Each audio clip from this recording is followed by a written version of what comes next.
ಯಾರು ಮಾಡೋದು ಅಂತ ಇದು ಹೇಳೋ ಕೆಲಸ ಇಲ್ಲ. ನೀವೆಲ್ಲ ಟ್ರಸ್ಟ್ ಕೊಡ್ತೀರಿ ಯಾರು ಮಾಡೋದು. ಈ ಸರ್ಕಾರ ಬಂದಿರೋದು ಇದೇ ಅಲ್ಲ, ಯಾರಿಗೆ ದೇಶ ಮೇಲೆ ಬಿಗರ್ ಕಾಂಗ್ರೆಸ್ ಸರ್ಕಾರ ಬಂದದ ಪೈಲ ಯಾರು ಉದ್ಯೋಗಿಸ್ತಾ ಇರೋದು ಶೆಟ್ಕಡಿ ಮಂದಿ ಉದ್ಯೋಗಿಸ್ತಾ ಇದ್ದಾರೆ. ಸತ್ಯಾನಂದ ಮೊರಾರ್ಜಿಭಾಯಿ ದೇಸಾಯಿ ನಂತರ ವಾಜಪೇಯಿ ಸಾಹೇಬರು ಇವರು ಬಂದ್ರೆ ಪೂರಾ ಮನಗಿಸೇ ಬಿಟ್ಟು ನಮ್ಗೆಲ್ಲ ಇವ್ರು ಹೇಳ್ತಾರ ನಮ್ಮ ದೇಶದ ಶೇತಕರಿ ಅಂದ್ರೆ ನಮ್ದು ಬೆನ್ನಿನ ಎಲುವಿದ್ದಾಗ ಪಾಕಿಸ್ತಾನ ಕಣ ಬೆನ್ನಿನ ಎಲುವು ಕುಡಿತಪ್ಪ ನಾವು ಕುಂಡ್ರಸಕ್ಕಷ್ಟ ನಿಂದ್ರಸಕ್ಕಷ್ಟ ನಾವು ಹಸಿ ಬೆಲೆ ಬೆಳಿಬೇಕಾಗ್ತದೆ. ಹಾಗೆ ದೇಶದ ಶೇತಕರಿ ಉದ್ಯೋಗಿಸ್ತಾರೆ ದೇಶ ಮಕ್ಕಳಿಗೆ ಆಡಳಿತಕ್ಕೆ ಹೇಳ್ತಾರೆ. ಅದೇ ಜಾಣಿಗೆ ಇಟ್ಟಿರ್ಬೇಕು. ನಿಮ್ಗೆಲ್ಲ ಹೇಳಿದ್ರ ನಾವು ಉತ್ಪನ್ನ ಮಾಡ್ತೇವೆ, 15 लाख खात्या ಕೊಡ್ತೇವೆ, 15 लाख खात्या ಕೊಡ್ತೇವೆ. ನೀವು ಬಿ ಭಾರತದ ಬಂದೆ 15 लाख ಬೇಡ 15 लाख ನೋಡ್ಬೇಕಮ್ಮ. ಈ ವರ್ಷ ಇವ್ರಿಗೆ ಕೊಟ್ಟಿದ್ವಿ 15 लाख ಕೊಡ್ತಪ್ಪ, ಇದೊಂದು ಚಾನ್ಸ್ ಕೊಟ್ಟು ನೋಡಾವಿ. 15 लाख ಒಂದೊಂದು ಯಾರೇ ನಮ್ದು ಒಂದು ಮನೆ ಕಟ್ಟಿದ್ರೆ ಸುಕ್ಕಳು ಮನೆ ಮಾಡೋದು ಆಗ್ತದೆ, ಬಾಜುಕಿದ ಯಾರು ಮನೆ ಖರೀದಿ ಮಾಡೋಕ್ಕಾಗ್ತದೆ. ಹೀಗೆಲ್ಲ ವಿಚಾರ ಮಾಡ್ಬೇಕು ಮಾತಾಡ್ತಾರೆ. ಹೀಗಲ್ಲ ನಾವು ಮಾಡಿದ್ರೆ 5 ವರ್ಷ ಕೊಡಲಿಲ್ಲ. ಮತ್ತು ನೀವು ಬಹಳ ದಯಾಳು ಮಂದಿ ಇನ್ನೊಂದು 5 ವರ್ಷ ಕೊಡೋದು ಮತ್ತೊಂದು ಕೊಟ್ರಿ, ಏನು ಕೊಡಲಿಲ್ಲ.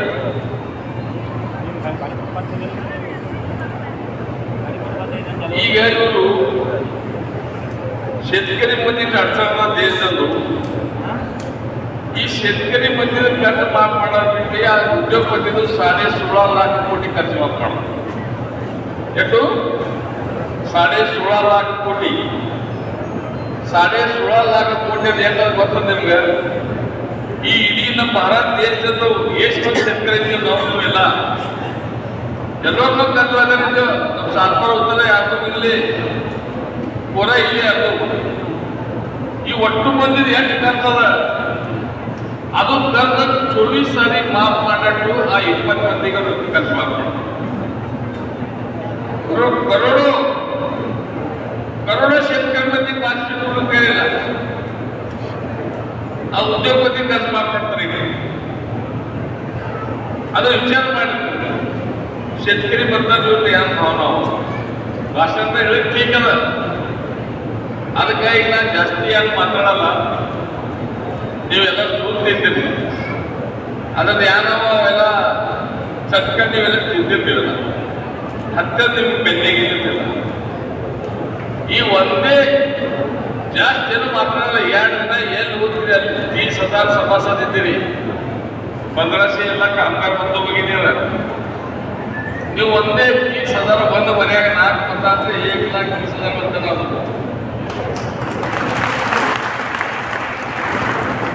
ಇವು ಇದ್ದರೆ ಹಾಕದೆ ಮತ್ತ ನೀವು ಯಾರು ಮಾತು ಕೇಳ್ತಾರ?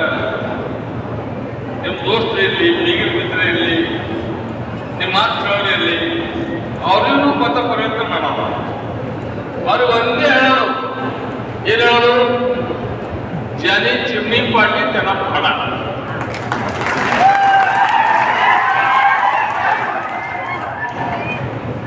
ಹೇಳ್ತಿರಲ್ಲ ಜಗ್ಗಿ ಅಂದ್ರು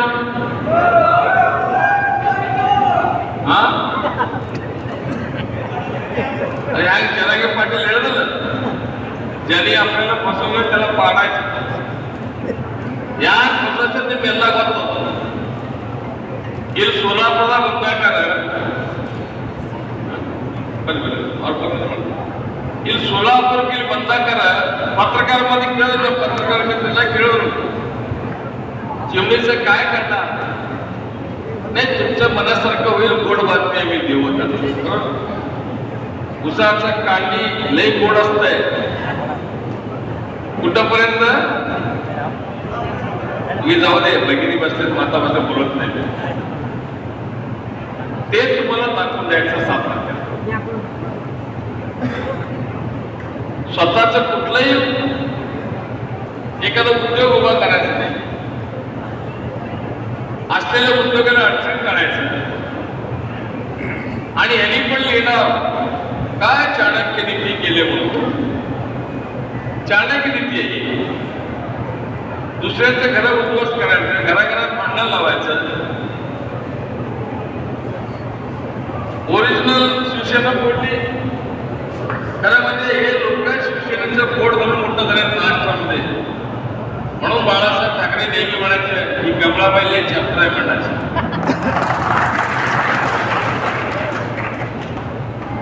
पवार साहेबांची ओरिजिनल राष्ट्रवादी फोडली.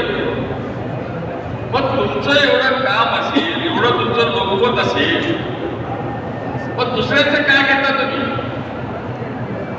दोन मुख्यमंत्र्यांना जेलमध्ये टाकून तुम्ही निवडणुका घेता. देशाची पहिली घटना नाही त्यासाठी ಅದಕ್ಕೆ ನೀವು ಇಂಥ ಮಂದಿನೂ ಸಾಕು ಮಾಡಿದ್ರಲ್ಲ. ಇದು ನಿವೃತ್ತಿ ಇದ್ರ ಪುಸ್ತಕ ಎಲ್ಲಿ ಇದು ಈ ದೇಶದ ಲೋಕಶಾಹಿ ಬೇಕೇನು ಹುಕುಮಶಾಹಿ ಬೇಕು?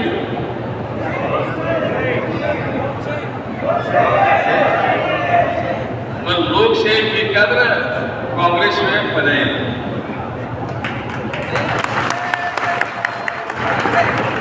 ಅದೇ ವಿಚಾರ ಮಾಡಲಿ. ನಮ್ಮ ದೇಶ ಭಾರತ ದೇಶ एक सुंदर देश आहे. 100-125 ब्यारे रूढी परंपरा 1760 जातीमध्ये 18 प्रकार धर्मामध्ये ही त्याला विविधता आहे. एकता बदल ಒಂದು ಭಾವ ಪ್ರೇಮ ನಡೀತು. ಅವ್ರ ಕಾರ್ಯಕ್ರಮ ನಾವು ಓದ್ತೀವಿ, ನಮ್ಮ ಕಾರ್ಯಕ್ರಮ ಅವ್ರು ಬರ್ತಾರ, ಅವ್ರ ಜಾತಿ ನಾವು ಓದ್ತೀವಿ, ಇವ್ರು ರಸ್ತೆ ಇವ್ರು ಬರ್ತಾರ, ಒಂದೇ ತಾಟ್ ನಾವು ಉಡ್ತೀವಿ, ದಾಬಾ ಮೇಲೆ ಕೂತೀವಿ, ಒಂದೇ ತಾಟ್ ನಾವು ಉಡ್ತೀವಿ. ಇದೆಲ್ಲ ಸ್ಲೋ ಮಾತಾಡಿದ್ದೀವಿ. ದ್ವೇಷ ಯಾಕೆ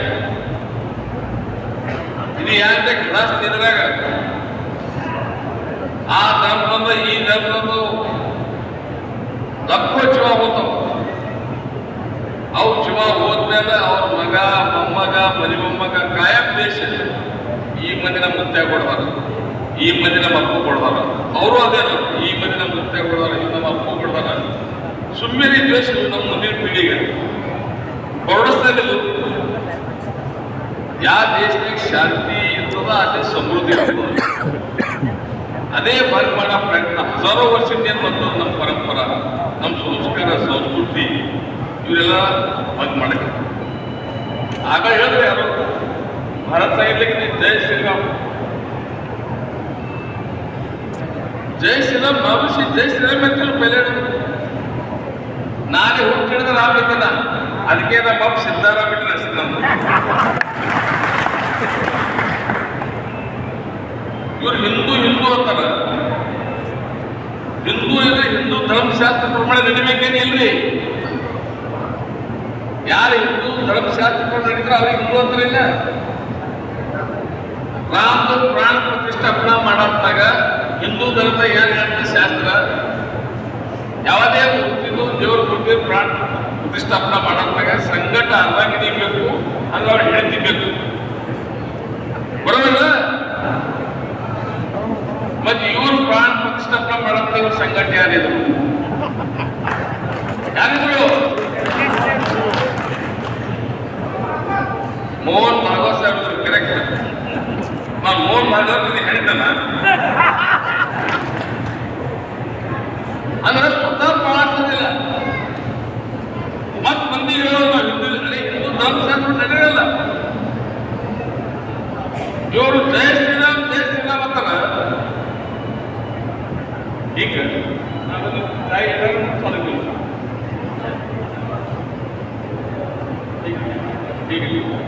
ಒಂದೇ ಹೇಳ್ತಾರೆ ಬಿಡ್ದಾಗ ಜೈ ಶ್ರೀರಾಮ್ ಅಂತಾರ. ಇವರು ಶ್ರೀರಾಮಚಂದ್ರ ಸತ್ಯವಚನಿ ಏಕವಚನ ಇದ್ರಲ್ಲಿ ಹೇಳ್ತಾರೆ. ಇದ್ರಿಲ್ಲ ಅವ್ರ ತಂದೆ ಮೂರೇ ಹೆಂಡತಿಗೆ ಸಂಬಂಧಪಟ್ಟಿದ್ದ ಕಾಲಾಗ ಅವ್ರು 14 ವರ್ಷ ತೊಳಸ್ಬೋದು. ಇವ್ರು ದಿನ ಸುಳ್ಳು ಮಾಡ್ತಾರೆ. 14 ಹೆಣ್ಣು ಎಲ್ಲ ಸುಳ್ಳು ಮಾಡ್ತಾರಲ್ಲ. ಮತ್ ಇವರಿಗೆ ರಾಮ ಹೆಸರು ಅಧಿಕಾರ ಇಲ್ಲ. अरे जनाचे नाही तर मनाचे तर ठेवायला पाहिजे. या सत्यवचने रामाचा सांगा तुम्ही एक तरी वचन पाळला काय देशामध्ये? ಒಂದೇ वचन पाळायचं नाही ना. मग ನೀವು ರಾಮ ಹೆಸರು ತೊಗೊಳ್ಳೋದು ನಿಮ್ಗೆ ಯಾರು ಅಧಿಕಾರ?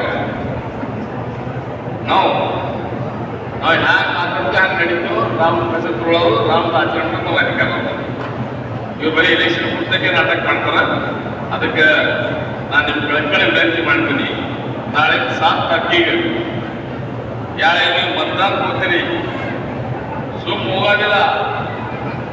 ಎಲ್ಲ ಎಷ್ಟು ಮಂದಿ ಸಭಾಸದರಿ ನಿಮ್ಮ ಮಕ್ಕಳು ಯಾರ್ಯಾರು ಮತದಾನ ಅಧಿಕಾರದ ನಮ್ಮ ಮಗಳು ಹಳೆಯ ಎದ್ದೋಳು ಹಲ್ಲಿಗೆ ಹಚ್ಕೊಂಡು ಹೋಗಿ ಹೇಳೋದು ಯಾವ ಮಕ್ಕಳಿಗೆ ಗೆದ್ದಿ ಚಿಮಣಿ ಕೆಡವೇರ ಅವ್ರಿಗೆ ಕೆಡವೇ ಬರ್ತೀವಿ ಅಂತ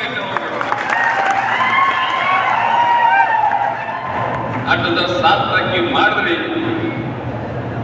ಇದೇನು ಪಾಪ ಮಾಡ್ಯಾರ, ಈ ಯಾಕೆ ಕಷ್ಟಲೇ ಈ ಕಾರ್ಖಾನೆ ಉಗಾಣಿ ಮಾಡ್ಯಾರ.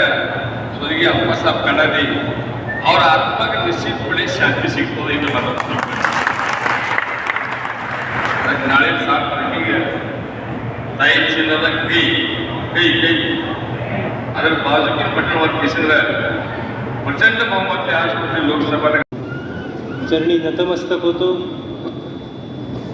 कर्मयोगी अप्पांच्या स्मृतीला अभिवादन करतो. त्याच पद्धतीनं अप्पांना ज्यांनी सहकार्याची भावनेने या कारखाना उभा करताना सहकार्य केलं ते कैलासवासी श्री वि. शिवदार यांना, कैलासवासी ब्रह्मदेवजी माने, कैलासवासी बाबूराव चाकोते, कैलासवासी आनंदराव देवकते यांच्याही स्मृतीला या ठिकाणी विनम्र अभिवादन करतो. या निमित्तानं या सभेला ज्यांच्या मार्गदर्शन आपल्याला आता लाभलं ते आपल्या सर्वांचे नेते, माजी गृहमंत्री, भारत सरकार आदरणीय सुशील कुमार शिंदे साहेब,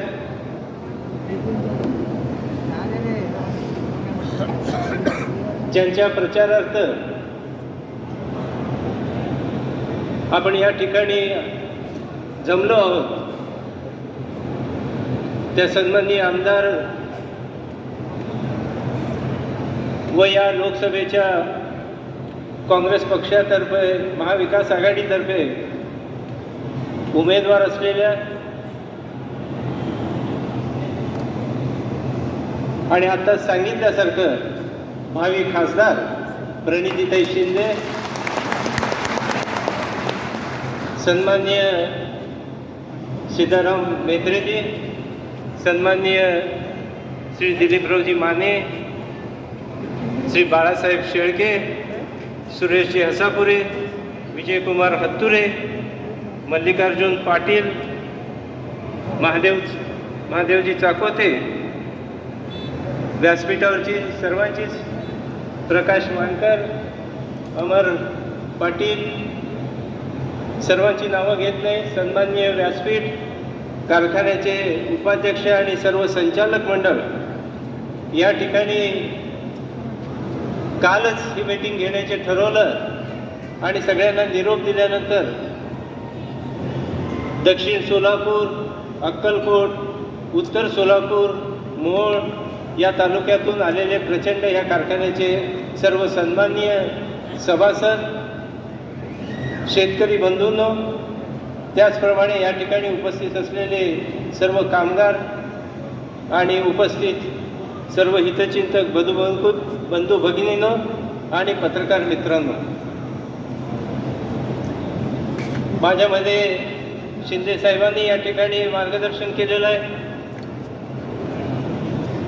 तालुक्यातील सर्व नेते मंडळींचं अतिशय थोडक्यात काम होईना, अतिशय व्यवस्थित अशा पद्धतीनं मोजक्या शब्दात या लोकसभेच्या निवडणुकीला सामोरं जाताना आपण कशा पद्धतीनं जायचं याचं मार्गदर्शन आपल्या सर्वांना झालेलं आहे.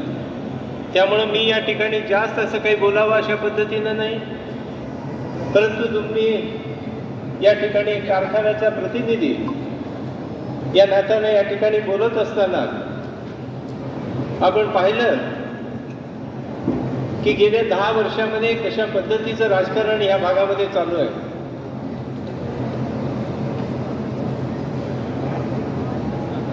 दोन 2014 मध्ये नरेंद्र मोदी यांनी आज प्रचाराची सांगता आहे. आज कुठे चालले?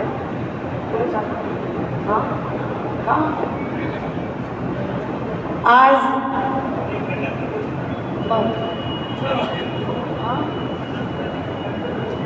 आज प्रचाराची सांगता आहे 5 वाजता आणि मी प्रचाराची सुरुवात तुमचा सगळ्यांचा आशीर्वाद घेऊन केली होती. मी प्रचाराची सांगता देखील तुमच्या सगळ्यांचा आशीर्वाद घेऊन करत आहे. युद्ध 2 दिवसावर आहे आणि शेतकऱ्यांचा आशीर्वाद घेतल्याशिवाय मी कोणत्याही युद्धाला सामोरे जाणार नाही. मी 2.5 महिन्यापूर्वी मंगळवेढ्याच्या दुष्काळग्रस्त गावांपासून माझे गाव भेट दौरे सुरू केले. मंचावर उपस्थित अनेक नेत्यांनी मला साथ दिली, माझ्या सोबत आले. गावोगावी गेली. 43 डिग्री होतं, उन्हाळ्याने उच्चांक गाठला होता, पण भर दुपारी सुद्धा तुम्ही सगळे गाव भेटी दौऱ्यानिमित्त मला भेटायला आलात. मी तुम्हाला भेटू शकली, तुमच्या मनातलं मी ऐकू शकले. त्यावेळेस माझी उमेदवारी जाहीर नव्हती झाली, पण तुमचा आशीर्वाद घेतला, तुमच्या मनात काय आहे ते ऐकलं आणि 15-20 दिवसात उमेदवारी जाहीर झाली की मला लोकसभा लढावी लागेल. कुठेतरी मनात दुखदुख होती की काय करू, लढू का नको, कारण का मागच्या 2 वर्षात, मागच्या 2 टर्मला, मागच्या 10 वर्षात असं झालं होतं. पण तुम्हाला माहिती आहे मला हिंमत कोणी दिली इलेक्शन लढायची?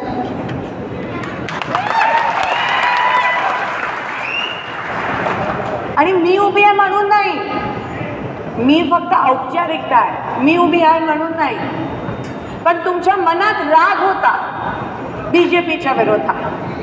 शिंदे साहेबांना बाजूला ठेवून या ठिकाणी भाजपचे खासदार म्हणून त्या ठिकाणी 2 टर्मला त्या ठिकाणी आपण निवडून दिलं. परंतु आपण पाहिलं की 10 वर्षामध्ये या लोकांनी कशा पद्धतीनं कारभार केला.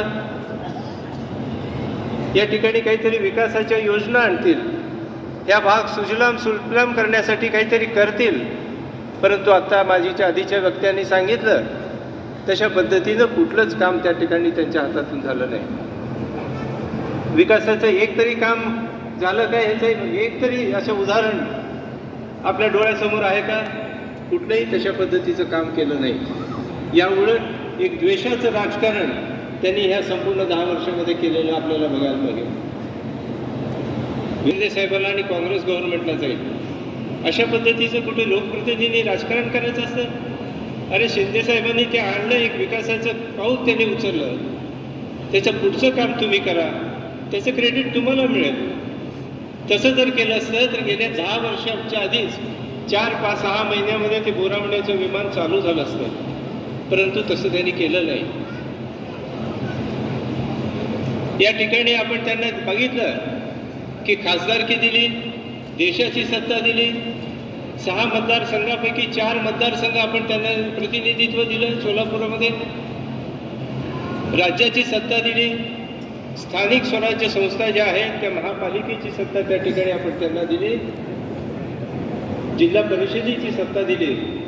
परंतु ह्या सर्व सत्तेचा उपयोग या ठिकाणच्या भागामधल्या शेतकऱ्यांसाठी त्या ठिकाणी होईल अशा पद्धतीची एक अपेक्षा आपल्याला होती, परंतु ती पूर्ण चुकीची ठरली. गेल्या 5 ते 10 वर्षामध्ये या भागामध्ये कुठं पाणी आणलं नाही, कुठं स्मार्ट सिटी झाली नाही, त्या ठिकाणी कुठल्याही प्रकारचे या ठिकाणी जे चांगलं चाललं होतं, सिटी बस चालू होती ती बंद पाडली. त्या ठिकाणी आपण पाहतो की या भागामध्ये कॅनॉलचं पाणी आणलं आहे. उजनीचं टेल भाग आहे. त्या टेल भागामध्ये कॅनॉलच्या माध्यमातून अख्खा दक्षिण आणि उत्तरच्या तालुक्यामध्ये पाणी त्या ठिकाणी आणलं जाईल. या ठिकाणी या सगळ्यात बऱ्यापैकी लोकांनी साखर कारखाने घातले, परंतु साखर कारखान्याला ऊस नव्हता. आणि ऊस नसल्यामुळं आमच्या 2-4 बैठका झाल्या. त्यामध्ये प्रत्येक वेळेस मी मानलं की आपण सगळेजण लोकप्रतिनिधी म्हणजे तुम्हाला चांगल्या पद्धतीनं लोकांनी निवडून दिलेलं आहे. राज्यामध्ये चांगल्या पद्धतीचं आपलं त्या ठिकाणी वजन आहे, त्याचं वजन खर्च करा आणि या तालुक्यामध्ये उजनीचं पाणी आणा, जेणेकरून ऊसाचं क्षेत्र वाढेल आणि तुमचे कारखाने चालतील. परंतु या पट्ट्याने कुठल्याही लोकांनी त्या ठिकाणी तशा पद्धतीचा प्रयत्न केला नाही आणि ह्या कारखान्याच्या चिमणी पाडली तर आपले कारखाने चालतील अशाही पद्धतीचा एक स्वार्थ त्यामध्ये ठेवला. अशा पद्धतीनं मी ज्या ज्या संस्थेवरती आहे त्या सर्व संस्थांना त्यांनी गेली 10 वर्ष अतिशय विकासाचं कुठलंही काम घेतलं हातामध्ये की त्याला परवानगी द्यायची नाही, दिलेली परवानगी काढून घ्यायची आणि त्या प्रकारचं त्या ठिकाणचे बांधकामं थांबवायचे. आणि म्हणून आपला विकासच करू द्यायचा नाही, आपल्याला जिथल्या तिथं थांबवायचं असं धोरण त्या ठिकाणी त्या मंडळीने घेतलं. आणि म्हणून वेळ प्रसंगी या ठिकाणी आपल्याला त्याच्या विरुद्ध लढा दिला पाहिजे, कारण समजावून सांगून ही मंडळी त्यांना कळत नाही. त्यामुळे त्यामध्ये आपल्याला काहीतरी भूमिका त्या ठिकाणी घ्यावी लागेल. म्हणून त्या ठिकाणी आपल्या सर्वांना घेऊन मी त्या ठिकाणी आंदोलन केली. प्रत्येक राजकीय नेत्यांना त्या ठिकाणी भेटलो, हायकोर्ट सुप्रीम कोर्टापर्यंत गेलो आणि त्या ठिकाणी त्या माध्यमातूनही 7 ते 8 वर्ष आपण वेळ काढला. आपलं प्रोजेक्ट संपवलं, एक्सपान्शन केलं आणि कुठंतरी हे लोक समजून घेतील अशी एक भावना त्या ठिकाणी ठेवली. परंतु त्या ठिकाणी कुठल्याही परिस्थितीमध्ये त्यांनी ते हा कारखाना कसा बंद पाडता येईल, धर्मराज काढादीला कसं संपवता येईल असंच फक्त एक त्या ठिकाणी धोरण ठेवलं आणि ती चिमणी 15 जून 23 रोजी पाडली. एवढ्यावर त्यांचं समाधान झालं का? नाही. त्या ठिकाणी आदरणीय शरदचंद्र पवार साहेबांनी ही चिमणी पडल्याबरोबर त्या ठिकाणी VSIची तज्ज्ञ मंडळी पाठवली. आपलीही मंडळी त्या ठिकाणी अवध गर्देची त्या ठिकाणी तज्ज्ञ मंडळी होती, थर्मॅक्सची मंडळी होती. सगळ्यांना ताबडतोब घेऊन त्या ठिकाणी आपण त्या ठिकाणी बैठका घेतल्या आणि त्याच्यातनं काही मार्ग निघतो काही बघितलं आणि त्या ठिकाणी जुन्या चिमणीला तात्पुरतं जोडून आपल्याला चालू करता येईल अशा पद्धतीचा मार्ग निघाल्यानंतर ताबडतोब आपण करून तो कारखाना चालू केला. परंतु त्याही वेळेस त्यांना वाटत नव्हतं की हा कारखाना चालू होईल. परंतु आपल्या सर्वांच्या पाठिंब्यानं, आपल्या विश्वासावरती या ठिकाणी सिद्धेश्वराच्या आशीर्वादानं, आपल्या आशीर्वादानं हा कारखाना आपण या सीझनला चालू करू शकलो. त्यांचा एक विचार होता, त्यांचं एक स्वप्न होतं की या ठिकाणी आता कारखाना सिद्धेश्वर कारखाना बंद पडला, आपण आता 2400 रुपये दर दिला तरी चालेल आणि आपलं सगळं चालेल. परंतु जेव्हा आपला कारखाना चालू होतो म्हणजे आता सांगितल्याप्रमाणे आपण 2900चा भाव जाहीर केला. सगळ्यांना त्या ठिकाणी तशा पद्धतीने जाहीर करावा आणि म्हणून ज्यांनी मोठ्या प्रमाणात प्रॉफिट मिळवायचं अशा पद्धतीचं एक धोरण ठेवलं होतं ते त्यासाठी त्यांची स्वप्न ती मोडकळीच पडली. अशा पद्धतीनं एक फक्त द्वेषाचं एक प्रकारचं घृणास्पद अशा पद्धतीचं राजकारण त्या मंडळीने केलं. मी जेव्हा आदरणीय पवार साहेबांना त्या ठिकाणी भेटलो तेव्हा एक त्रास झाला असताना त्यांनी म्हणाले, मग तसं असेल तर तू भाजपबरोबर का जात नाही? मी माझ्या बाजूच्या म्हणाले की भाजप त्या येण्यासाठी अशा पद्धतीने करतायत म्हणून माझ्या बरोबरच्या सगळ्यांचं येईल नाही. पवार साहेब म्हणाले जा त्या ठिकाणी जा, तोपर्यंत प्रश्न तर संपव. परंतु मी म्हणलं मी माझा स्वाभिमान त्या ठिकाणी सांगणार नाही. माझा स्वाभिमान हा माझा नाही, माझ्या 30,000 सभासदांचा स्वाभिमान आहे, तो मी कुठं घालवत ठेवणार नाही. आणि म्हणून आपण त्या विचाराचेच नव्हतं तर त्या उत्साहाने जागा दिली. जसं NTPCला शेतकऱ्यांनी जागा दिली. NTPC ज्या वेळेस आली तर तिथला भाव होता 50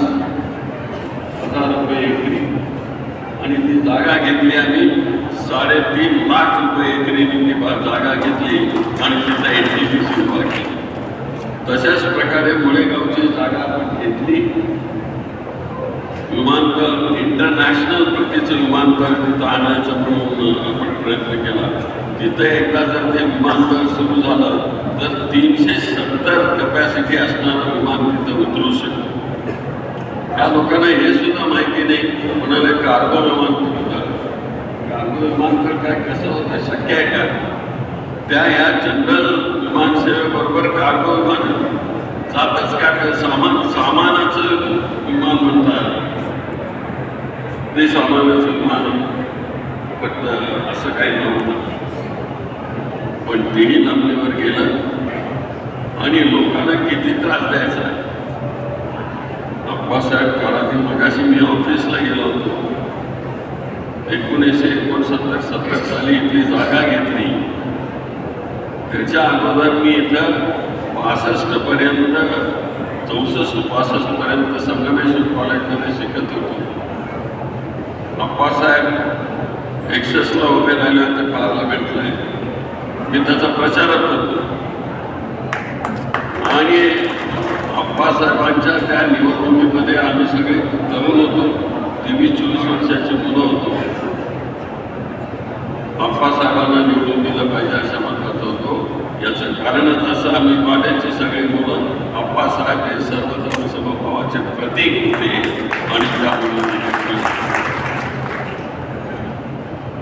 पण हे नवीन प्रकरणातले आमचे सगळे नेते जातीच्या आणि धर्माच्या नावावर ज्या सोलापूरने सर्वधर्म समभावाचं प्रतीक म्हणून काम केलं, त्याला एक जातीय, एक पक्षीय आणि धार्मिक अशा प्रकारचं उदाहरण देते.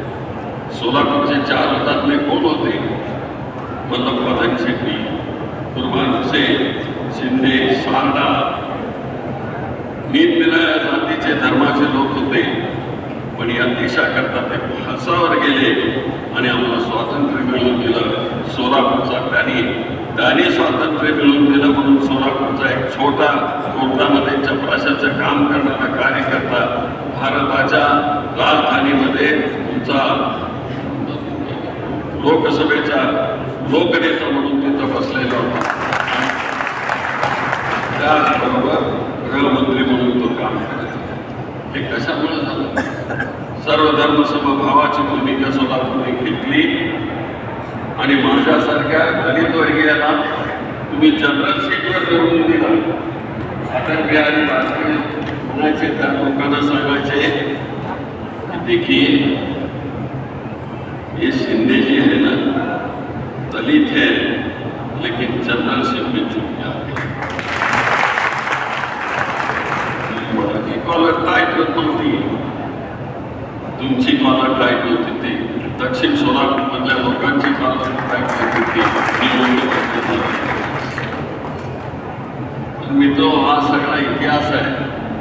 पण त्याच्यानंतर आमच्या धर्मराजींनी ज्या तऱ्हेनं या कठीण काळामध्ये आपला साखर कारखाना सांभाळला आणि आम्हाला सगळ्यांना न्याय दिला. मध्ये मला देखील वाटत होतं की धर्मराजची कुठे डळमळीत करतात. व्यक्ती लहान पण कीर्तिमान, धैर्यवान,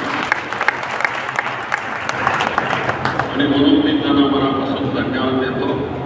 आजही तुम्ही धर्मराजची ही बैठक बोलावली. हे सगळे समाजाचे लोक आहेत. एक प्रतीक आमच्या सोलापूरचं आहे. त्या प्रतीकाचं हे मोठं उदाहरण आहे. धार्मिक शक्तीला हाणून पाडणं आणि जाती धर्माच्या पलीकडे जाऊन आपल्या देशाचं राजकारण करणं, याच्याकरता उद्याच्या 7 तारखेला तुम्ही प्रणितीला निवडून देणार आहात. मी काय परत सांगणार नाही, कारण 7 तारखेला कुठलं बटन आहे तुमचं? धन्यवाद. आणि मी प्रचाराची सुरुवात तुमच्या सगळ्यांचा आशीर्वाद घेऊन केली होती. प्रचाराची सांगता देखील तुमच्या सगळ्यांचा आशीर्वाद घेऊन करत आहे. युद्ध 2 दिवसावर आहे आणि शेतकऱ्यांचा आशीर्वाद घेतल्याशिवाय मी कोणत्याही मुद्द्याला सामोरं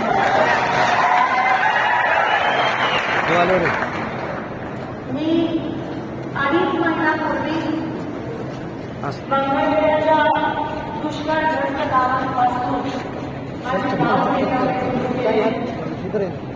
मंचावर उपस्थित अनेक नेत्यांनी मला साथ दिली, माझ्या सोबत आला, गावाला गेले, 43 डिग्री होतं, उन्हाळ्याने उष्णता गावाला, पण भर दुपारी सुद्धा तुम्ही सगळे गाव भेटी दौऱ्यानिमित्त मला भेटायला आला.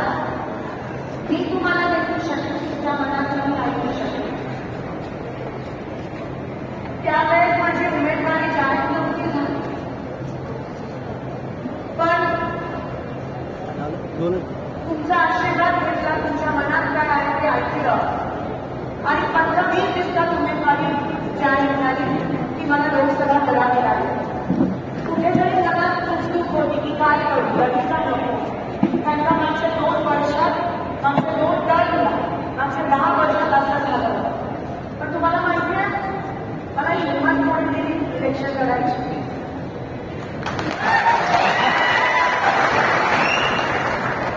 आणि मी उभी आहे म्हणून नाही, मी फक्त औपचारिक आहे, मी उभी आहे म्हणून नाही, पण तुमच्या मनात राग होता बीजेपीच्या विरोधात.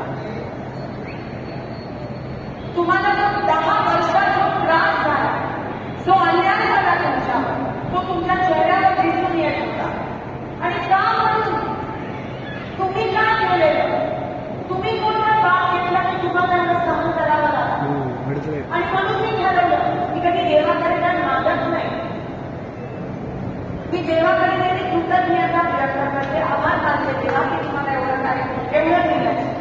पण एक वेळेस तुमचा त्रास बघितल्यानंतर, प्रत्येक गावागावी गेली तिकडे तुमचा त्रास बघितला, शेतकऱ्याच्या चेहऱ्यावर त्या आनंदाच्या असूच्या मागे मी त्रास बघितला. आणि तेव्हा मी ते ग्रामदैवताच्या चेहऱ्याने प्रार्थना केली की देवा या शेतकऱ्याचा त्रास दूर करण्यासाठी एकदा मला त्रास.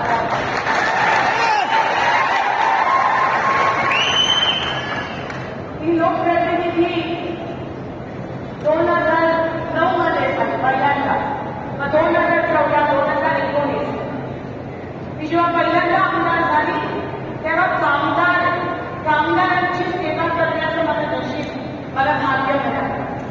भाग्यच असते का लोकप्रतिनिधीचं आयुष्य. आणि आज जेव्हा मी खासदारकीची निवडणूक लढत आहे, ज्या पद्धतीत तुमचा आशीर्वाद मला मिळतोय, माझ्या मनात मी ऑलरेडी जिंकले.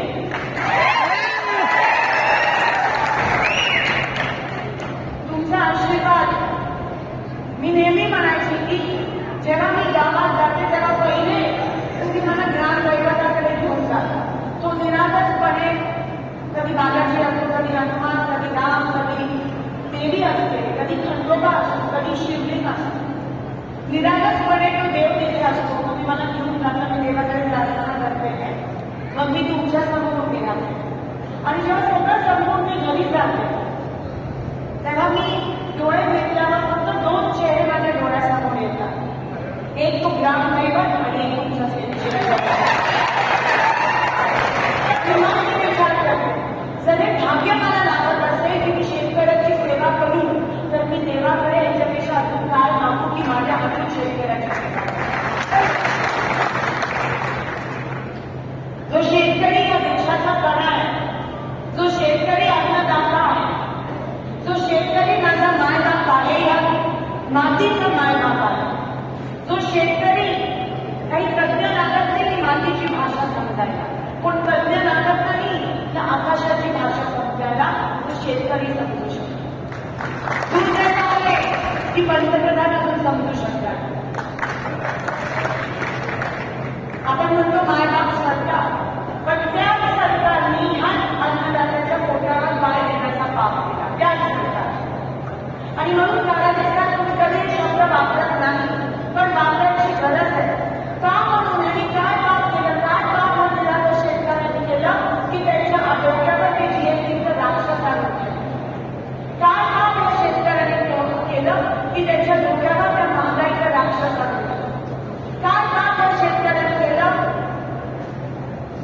की तुमच्या उरावर दुष्काळग्रस्त परिस्थिती आली. काय काम या शेतकऱ्यांनी केलं की तुम्हाला ती चिमणी काढावी लागली?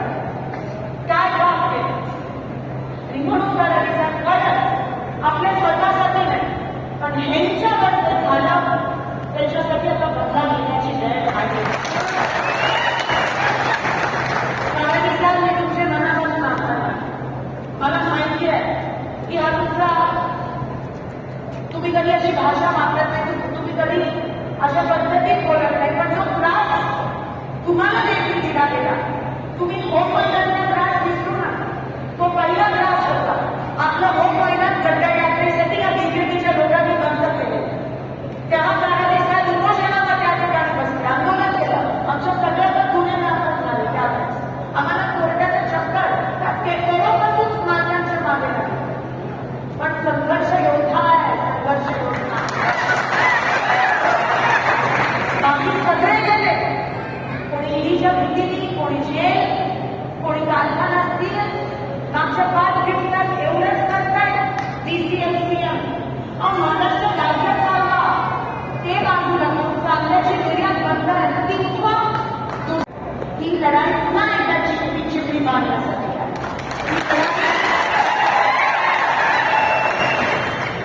ही लढाई आरक्षणासाठी, ही लढाई विकासासाठी, ही लढाई माझी नाही, आपल्या सगळ्यांची लढाई. ही लढाई लोकशाही आणि संविधान वाचवण्याची लढाई आहे. आणि मला खात्री आहे की निवडणूक जरी माझी असली तरी विजय तुमचाच आहे. तो विजय निश्चित आहे. कारण साहेबला की आता निवडणूक राहिली नाही आहे. या निवडणुकीला एका चळवळीचं स्वरूप आलं. हे लोक 400 पार वगैरे काही नाही आहे. जेव्हा लोकांमध्ये गेली ना तेव्हा कळलं की 400 नाही 150च्या पण पार लागतात. भारतीय जनता पक्ष वस्तुस्थितीपासून लांब आहे. त्यांना माहितीच नाही. नंतर त्याची लोक कधी लोकांमध्ये उतरलीच नाहीये. त्याचे नेते उंट्यावर बसून शेळा. पण मला या सुंदर सभेचा दर्जा बीजेपी बद्दल बोलून खालीच घ्यायचा नाही. मी एवढंच तुम्हाला वचन देते की मी आतुरतेने काम पाहते की मी तुमची सेवा करणे सुरू करते.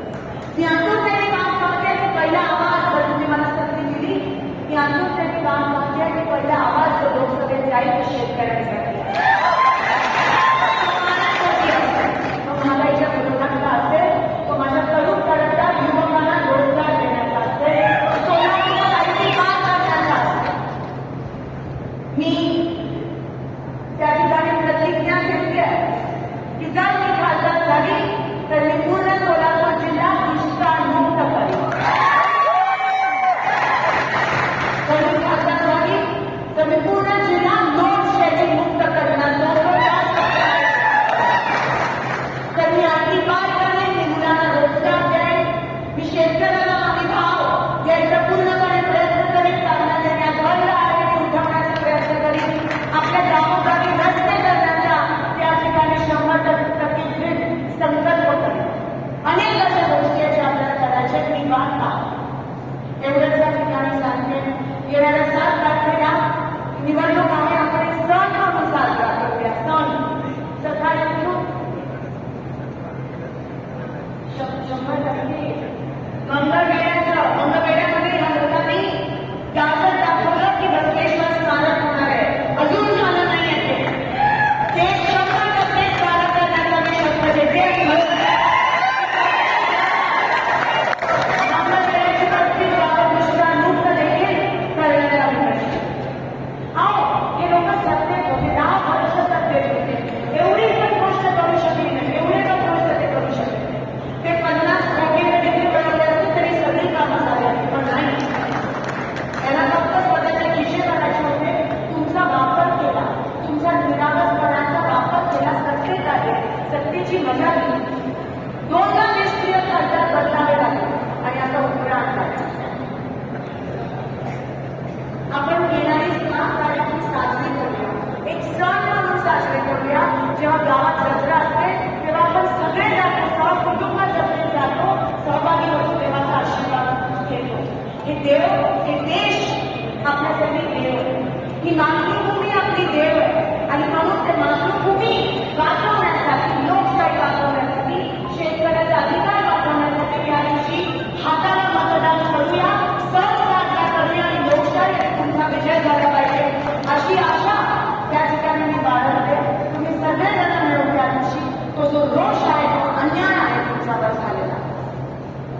जे दुःख तुम्ही सहन केले हे 10 वर्ष ते कुठेतरी आता पुसून काढण्याची वेळ आली आहे. ती संधी तुमच्या हातात आहे. तुमची ताकद मतदानाच्या दिवशी मतदानाच्या पेटीत दाखवा. जेव्हा शेतकरी ठरवतो तेव्हा तुम्ही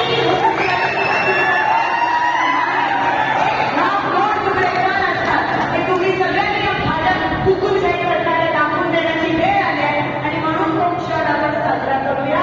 मी एवढी तुम्हाला खात्री देते की तुमची लेक तुमची बहीण या नात्याने एक वेळेस ही लढाई माझ्यासोबत करा. तुमची सगळी लढाई ही एकटी समाप्त करण्यासाठी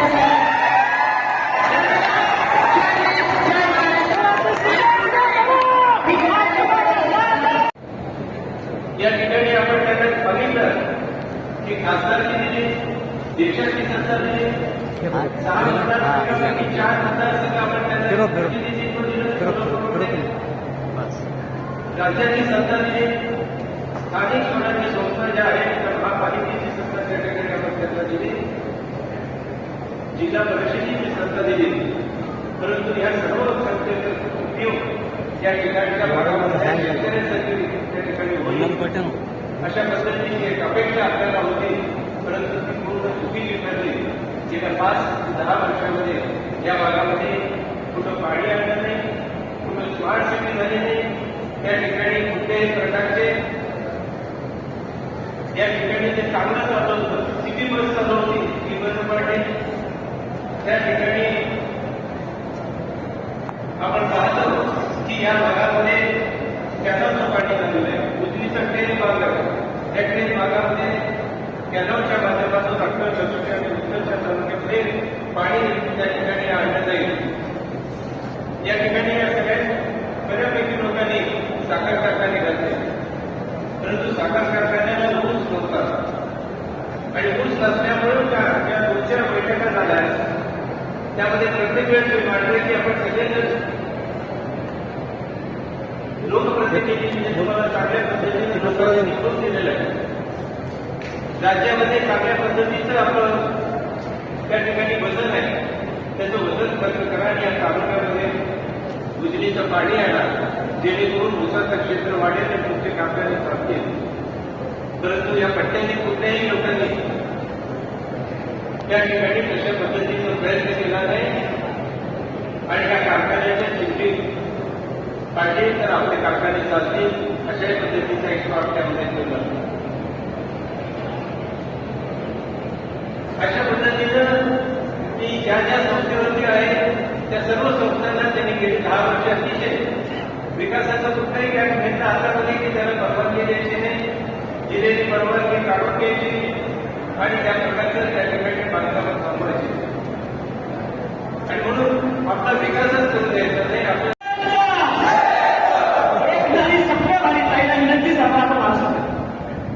व्यासपीठावर उपस्थित असलेले आपल्याला शिंदे साहेब, आदरणीय काराडी साहेब, आदरणीय मेत्रे साहेब, आदरणीय पुष्कराज काराडीजी, शरणराज काराडीजी, दिलीप माने साहेब, महादेव ठाकूरजी, सुनील रसापुरीजी, शैली साहेब, प्रकाश वानकरजी, अमर पाठकजी, मनु पाठकजी, अमरनाथ जाधवजी, सुरेश पूजेजी, राजेंद्र शाहजी, महादेव पाठकजी, बाबूराव पाठकजी, नरेश पाठकजी, यशोद देवकरजी, दत्ता कोटकीजी, विजय मांडवजीजी, देवाशंकर मांडवजी, जयंती साठीजी, सर्व सभासद, सर्व बंधू, सर्व कर्मचारी वर्ग, सर्व पत्रकार बंधूंनो, उपस्थित सर्व माझे माय बाप, शेतकरी बंधू आणि भगिनी, आज प्रचाराची सांगता आहे. आज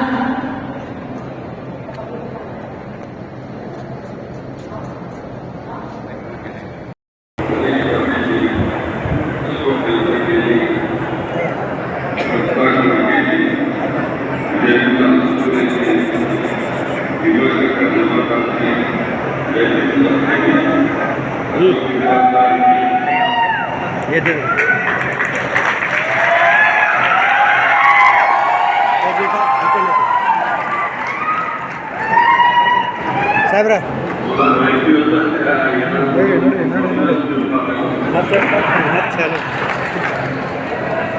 काँग्रेस पक्षाचा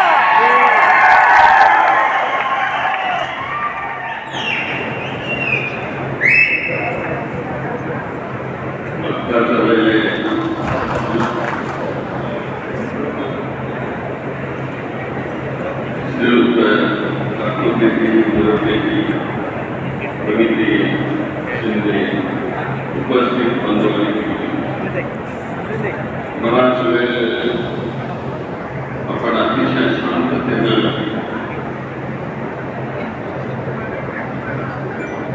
काळाची साहेबांनी बोलवलेल्या त्या बैठकीला साथ देतात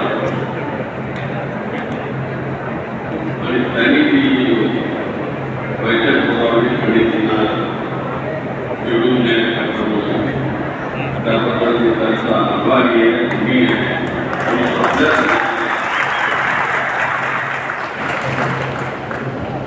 मी जरी आपल्यापैकी एक सदस्य आहे, मी पण माझी इथं स्थिती आहे आणि त्यामुळे मी करतो आणि त्यामुळे इथला सदस्य आहे. जसं तुम्ही आता सगळ्यांनी सांगितलं आपलं दुःख की चिमणी पाडताना मला देखील दुःख झालेलं होतं, पण काय करू शकत नाही. कारण मी जर त्यात आणखी उतरलं असतं तर आणखी चिमणीला फिरले असते ते. कारण त्या तऱ्हेने सोलापूरचं एअरपोर्ट चालू होतं, एअरपोर्ट छोटंसं एअरपोर्ट होतं तिथं आमची सगळी उपस्थिती 70 माणसं बसण्याचं विमान तिथे उतरत होतं. पण या लोकांनी काही ना काही कारण काढून ते बंद पाडण्याचा प्रयत्न केला आणि मी अनेक वेळेस तिथं होता. एम्बरसारखं विमान साधारणतः मुख्यमंत्री यांनी पंतप्रधान वापरतात ते विमान सुद्धा इथं उतरत होतं त्यावेळेस.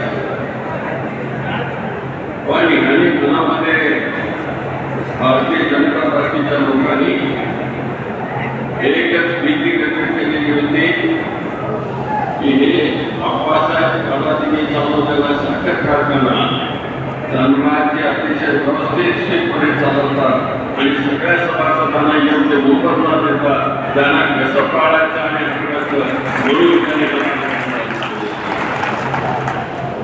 आणि त्याच दृष्टिकोनातून त्यांनी प्रयत्न केला. चिमणी पाडली, चिमणी पाडली आणि चिमणी पाडत असताना काय म्हणत होते हे लोक सगळे त्यामध्ये जे मंडळ होतं त्यांचं चिमणी पाडल्याबरोबर दुसऱ्या दिवसापासून विमान चालू त्यांच्या घरात आपण विमान चालू खोटं बोलायचं. मला माहिती होतं ते विमान चालू करू शकणार नाही आणि म्हणून जे त्यांचे नेते होते त्यांना मी सांगितलं कोणी एअरपोर्ट अथॉरिटी ऑफ इंडिया हे विमान चालू करण्याकरता तुम्हाला परवानगी देणार नाही. त्यांना त्या लोकांच्या गणतीमधल्या 2 लोकांना मी अनुमती करून तुम्हाला पण ऐकला नाही. त्या लोकांनी देशात म्हणाले आम्ही करतो बरोबर. आज 6 महिने झाले काय करतो बरोबर. आता गणिती बरोबर करायचं तुमचं काय करायचं.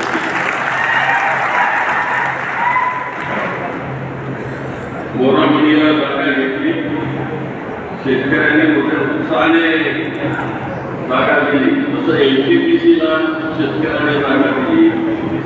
NTPCच्या वेळेस तिचा भाव होता 50,000 रुपये आणि ती जागा घेतली आणि 3.5 लाख रुपये ती जागा घेतली आणि तिचा NTPC उभारली.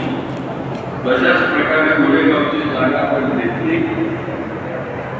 विमानतळ इंटरनॅशनल प्रतीचं विमानतळ तिथं आणण्याचा म्हणून आपण प्रयत्न केला.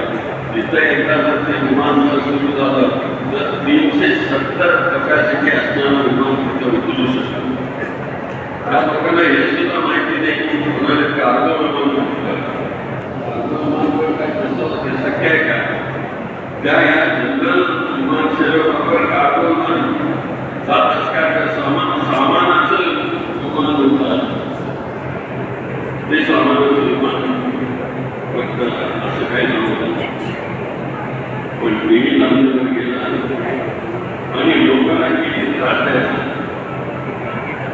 बाबासाहेब ठाकरे विकासाने ऑफिसला गेलो होतो.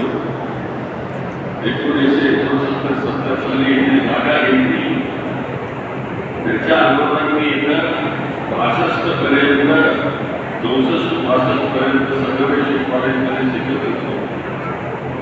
बाबासाहेब 61 उभे झाले पार्लमेंटमध्ये. मी त्याचा प्रचारक होतो आणि बाबासाहेबांच्या त्या निवडणुकीमध्ये आम्ही सगळे करून होतो. 24 वर्षाची जुना होतो.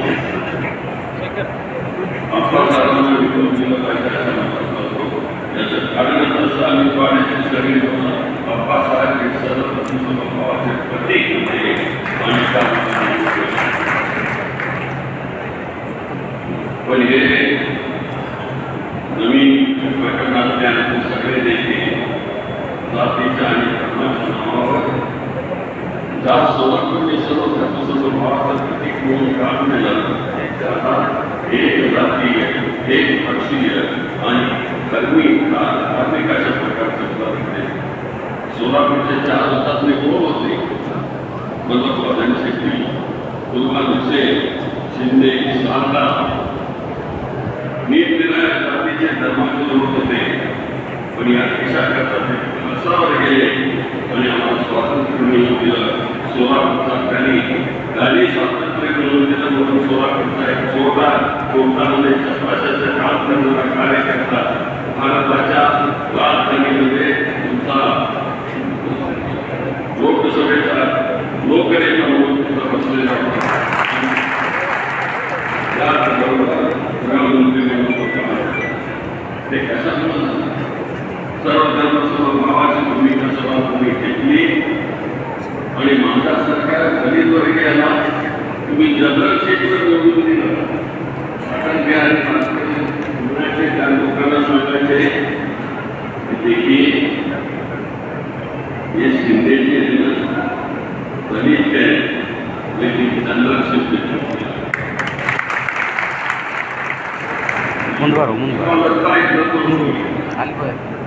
तुमची बारा काय होती दक्षिण सोलापूरच्या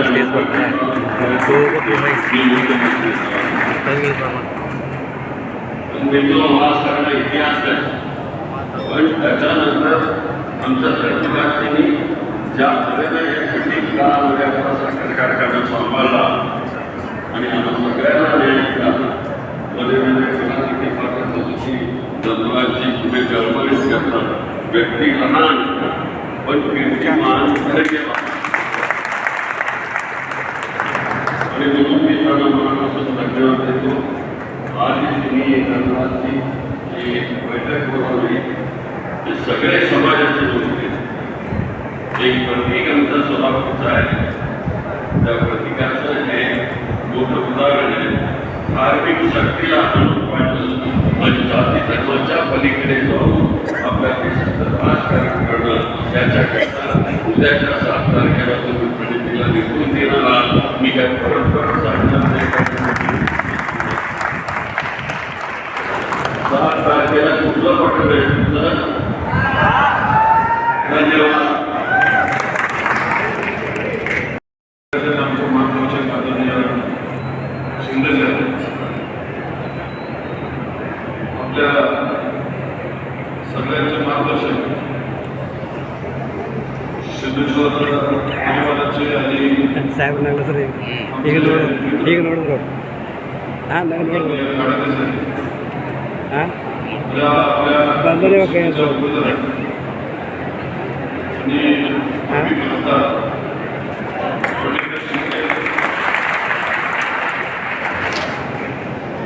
दक्षिण अकोलकोट तालुक्याचे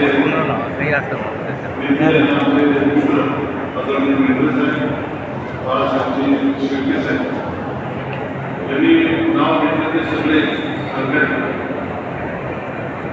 सर्व आरोग्य सिद्धेश्वर डॉक्टर प्रेम करणं सर्व सहकार्य.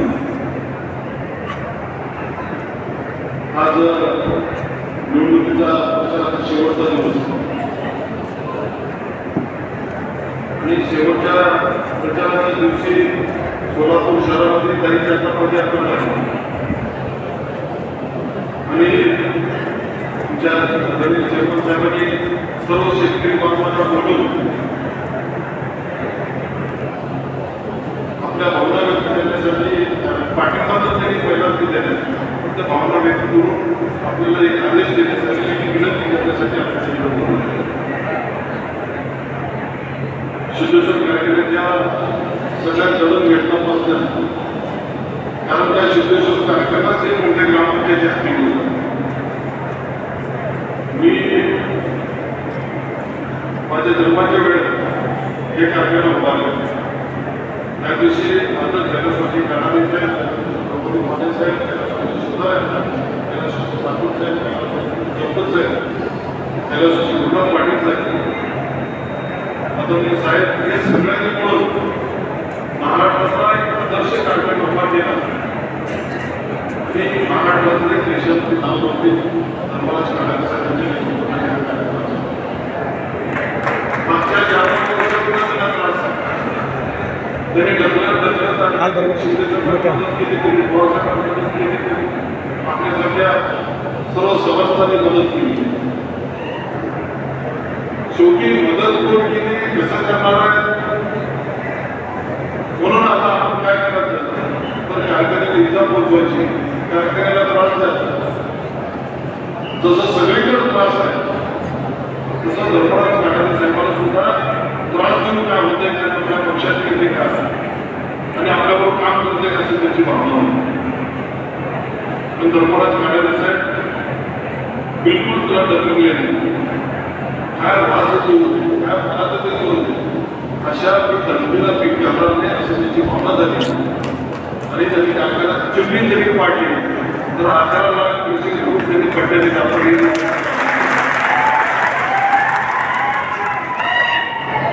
खूप त्यांनी प्रयत्न केले.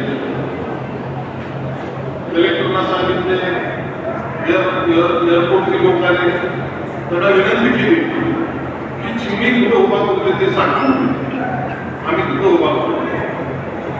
त्यांनी 1 किलोमीटर रेल्वेच्या कडेला चिमणी सांगितली, 1 किलोमीटरला तुम्ही रेल्वेच्या कडेला चिमणी उभा करा. मग असं होत नाही ते आपण करू शकत नाही. त्या गोष्टी धर्मराज कानाडे साहेबांना सांगत होते आणि अचानक 19 कोर्टाचा आदेश नाही. कोर्टाची तारीख 4-5 दिवसात होते, अजून 8-10 दिवसात काढत होते. की कोर्टाची तारीख आहे, तुम्ही 8 दिवस थांबा. तो तर शाण्याला सांगितलं की त्याला स्टे नाही, तुम्ही काय पाडून टाका आणि पाडून टाकायचा निर्णय झाला. महानगरपालिकेचा त्याचं टेंडर काढलं आणि 1 दिवस अचानकपणे सगळं छावणीचं सुरू झालं. आमच्या गुंट्याचा रस्ता बंद, बॅरिकेडला ऑफिसचा रस्ता बंद, सगळीकडे बंद. कर्मचाऱ्यांची लोक आले, कर्मचारी लोक आहेत त्यांच्या घरावर टेकलेवाले माणसं बसवले, काही लोकांना अरेस्ट केले, काही लोकांना घरी बंदिस्त केले. आणि असं करून कारखान्याची चिमणी जेव्हा पाडली त्यांना कळालं की याची काय आता आपण त्याचा बदला आणि कशी सजा द्यायची असं तुम्ही आणि आम्ही ठरवा. कशासाठी केलं, एवढं वर्षी चिमणी नव्हती का. शिंदे साहेबांच्या 75 वाढदिवशी तिथं 25 विमान वापरलं, ते 25 एकही विमानाला ऍक्सिडेंट झालं. कुठं ऍक्सिडेंट झाला, कुठं ऍक्सिडेंट झाला सांगा. म्हणजे जेणेकरून त्रास द्यायचा. धर्मराज कानाडे बरोबर आपण सगळे शेतकऱ्यांना पण येत नाही. एक चांगला उत्तम कारखाना चालतो, एक चांगलं प्रशासक आहे, चांगलं त्यांच्या सगळ्यांना घेऊन जायचं, चांगला भाव देणार आहे. असा असताना जेणेकरून वैयक्तिकरित्या त्यांनी उद्योग शेवटची त्रास देण्यासाठी ठरवलं आणि कर्मचाऱ्यांकडून निर्णय घेण्यासाठी चांगलं झालं. खूप गरजेचं निर्णय घेतले. त्याचा कोण मी यावर टिप्पणी लावून असं चाललं. आता तुम्ही असं ओपन आहे ना, तुम्ही याच्या पुढे कुठल्या घालू नका, तुम्हाला बिलकुल जाऊ नका. आज आम्ही सांगतो, सगळ्या सभासदांच्या उपस्थित सांगतो, तुम्ही काळजी करा, कुणाला विसर्जन करा, आम्ही 100% तुमच्या पाठीशी आहे. तुम्हाला प्रत्येकाने 2-2, 3-3, 4-4 कारखाने काढले. त्यांनी पण काढू शकले असतात, त्यांना पण लायसन मिळालं असतं, त्यांनी पण प्रायव्हेट कारखाने काढू शकले असते. चांगलं असतं ना, प्रायव्हेट कारखाने मी काढलं, एक सोडून 2 काढलं, त्यांनी 1 का 10 काढले असते. पण म्हणजे सरकारी कारखाना आहे, एक कारखाना आपल्या एक कारखान्याला व्यवस्थित चालू, शेतकऱ्यांना भरपूर पैसे देऊ, शेतकऱ्याचा किती मोठ्या प्रमाणात मदत होते त्याची भावना आहे. अशा व्यक्तीला जर त्रास देत असेल तर आम्ही चेअरमन साहेब तुझी काही बोलतच नाही, आम्ही बी केलं तर काय म्हणत तर सांगतच नाही. हे सगळे जण एवढं करू शकतो. पण असं निर्णय घेतलेला आम्हाला खरं वाटतं की माझे मित्र साहेबांचे बाळासाहेबांचे खरे मित्र आता तरी शोधतो. नाही तर त्या ओळखतो आपण, आम्ही मित्र एका कॉलेजमध्ये शिकणार, एका शाळेत शिकणार. आम्ही कसं आम्ही कुठे व्यक्तीला गरज मारतो, व्यक्ती गरज मारतो, पण त्याचं तसं नव्हतं. पण आता आमच्याकडून जर बोलायचं बरं झालं, आमची काय संवाद केली गरजच होती साहेब तुम्हाला, कारण त्या 1000ची पहिली सुरुवात त्यांच्या घरातच झाली. आमच्या सगळ्यांना राजकारणाला सगळं सोडून सगळ्यांना आळा केले त्यांनी, आणि त्यांनी स्वतः एक कारखाना शेतकऱ्या कामासाठी काम करण्याच्या काम त्यांनी सुरुवात केलं. आपण सगळे जर आता इथं उपस्थित राहिले, साधारणतः 20,000 लोक आज ते बाईचे शिकवत होतो. गुणिले 5 करायचं का मत सगळ्यांचे मिळून 10 मत. आता गणित एवढी लोक गुणिले 10 100. तुम्ही जर हे असल्या मला माहिती आहे कळत असले तुमच्या मतदानाच्या प्रचार कसं करतात तर पुढील देखील परवा दिवशीच मतदान आहे. आता आमचा कार्यक्रम संपला, जेवण करा, लवकर मतदानाला सुरुवात करा. 3 दिवस राहिलेले आहेत. पुढील त्याचं योगा कसं असतं बघा, पुढे तुमचं नाव एक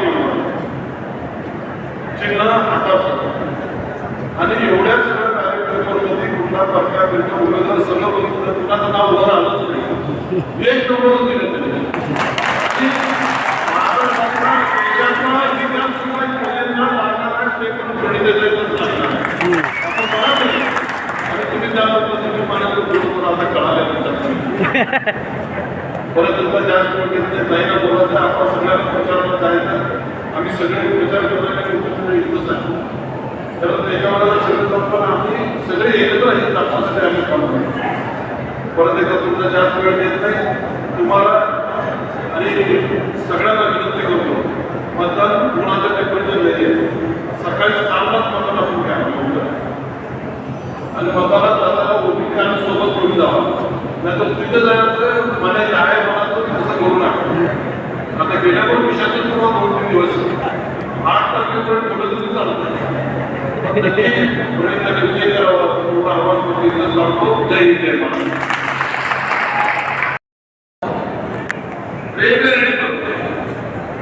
और कार्यक्रम नाम बोलतो, नाम कार्यक्रम और ಬರ್ತಾರೆ, और ಜಾತಿ ನಾಮ बोलतो, ಇವರು ರಸ್ತೆ ಇವರು ಬರ್ತಾರೆ, ಒಂದೇ ತಾಕ ಮುಖ್ಯ ನಾಮವೇ ಮುಖ್ಯ, ಒಂದೇ ತಾಕ ಮುಖ್ಯ. ಇದೆಲ್ಲ ಸ್ಲೋ ಮಾತಾಡಿದ್ರು ದೇಶೀಯ ಇದು ಯಾಕೆ ಕ್ರಾಂತಿ ಇದ್ರಾಗ ಆ ಧರ್ಮದ ಈ ಧರ್ಮದ ತಪ್ಪು ಚುನಾವ ಅವು ಚುನಾವ ಹೋದ್ಮೇಲೆ ಅವ್ರ ಮಗ ಮೊಮ್ಮಗ ಮೊಮ್ಮಗ ಕಾಯಂ ದೇಶ ಈ ಮಗ ಮುದ್ದೆ ಕೊಡ್ತಾರೆ, ಈ ಮನೆಯ ಅಪ್ಪು ಕೊಡ್ತಾರೆ, ಅವರದೇ ಈ ಮನೆಯ ಮುದ್ದೆ ಕೊಡ್ತಾರೆ, ಇನ್ನೊಂದು ಅಪ್ಪು ಕೊಡ್ತಾರೆ. ಸುಮ್ಮನೆ ದೇಶದ ಮುಂದಿನ ಪೀಳಿಗೆ ಹೊರಡದಲ್ಲಿ ಯಾವ ದೇಶಕ್ಕೆ ಶಾಂತಿ ಅದೇ ಸಮೃದ್ಧಿ ಇರ್ತದೆ. ಅದೇ